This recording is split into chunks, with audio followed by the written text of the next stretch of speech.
Honda's probably about 8 or 9 years ago now.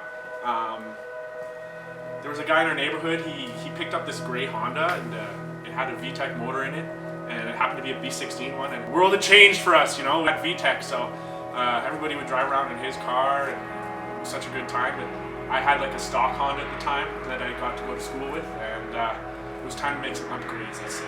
So I followed in his footsteps, and I got a B16 installed in my car by Japan Power. At the time, it was like swaps weren't really common, so it was kind of neat having one, and I guess I didn't look back after that, so that was pretty much it. I kind of got into racing kind of like most people do. I started off street racing, obviously. I did a lot of that as a young buck with my first swap. Car got pretty notorious in my area with the cops, and I did lose my license twice. So, you know, I made a decision that I was going to try some lapping and try to get into it more competitively. So what happened is I went out to these events out at St. Eustache, and they were called lapping nights. Basically, you pay $5 a lap, and that's kind of how I started. It was a little track, about 5 or 6 corners. A lap would take you 40 seconds. And that's really how it started. I started with basically a complete stock car, other than I had B16 and muffler, pretty much. And that's pretty much when it started. When I finally, you know, that was my first introduction. That was like kind of like going go-karting almost. When it really got serious for me is when I can actually remember the day. It was a Labor Day weekend up at St. Eustache. Or no, this time it was at Shannonville. And it was our first full track lapping experience. And the way I can describe it was like a roller coaster on steroids. And then, you know, I never really looked back. And it's kind of been a progression over the last 4 or 5 years, just kind of improving my car, improving myself, and ultimately maybe trying to do some more competitive stuff. I kind of started out pretty stock other than an engine swap. And I came to understand that brakes and tires were really, really important. So those were logically kind of the first things I was going to start doing. I probably have gone through 3 or 4 suspension sets. I'm more of a backyard racer, so I don't have a lot of money. So I've kind of just upgraded as I've gone about it. Now I'm running Onlands. So right now I'm running a supercharged setup.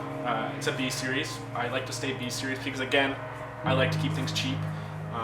And B series are slightly cheaper than K series. And this year, over the last year and a half, I've kind of been working into the forced induction game, and I went and got a Kraftwerks Supercharger. The Supercharger added a lot of power. On the tune I was running, I was making 304 to the wheels, and I was making 198 foot-pounds of torque. It was good for me, you know, it was a lot more than I was used to with the NA cars. I'm doing a rebuild on the motor, putting on a port and polished head that I got from JG Dynamics out in California. It's from a race car out there. So I'm putting that on there, putting some cams on there. I'm hoping for 400, but anything more than 350, I'm 350 to the wheels, I'm happy. Add a little more oomph. Other than that, it's a rocket, so I'm happy. I had to upgrade everything once I put the supercharger in. So I've upgraded the mounts. I'm running Olin's coils. I'm running hard race, everything underneath, anything you can think of. I had to upgrade the brakes. I'm running AP Performance calipers. Basically anything you can think of. I started gutting the car, and when you started getting faster and faster and started pushing the limit more and more, it became more important for safety. So at that point I started focusing a lot on safety things. I got a roll cage. That was like a big thing for me.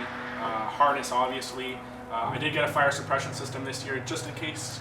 Now I'm kind of at the point with the car where it's just more tinkering and tuning and kind of getting the chassis to where I want it. This year was like a big building year for me. It was my first year of like real competition. The big thing for me was budgeting, you know. Building the car is fine and dandy and you know, getting all of the best parts, but lapping is expensive. It's about breaking things, it's about wear and tear on parts, it's about entry fees, it's about going to hotels, it's about all that stuff. And that stuff I didn't really take into account. So at the end of the season I was, you know, craft dinner. That was kind of the life I was living. But what I learned this year is just about getting out there. It's not about like comparing yourself to others, because there's always going to be people with more money, more experience than you. Given some of the classification in some of the series, you know, I am more attracted to a certain series versus others.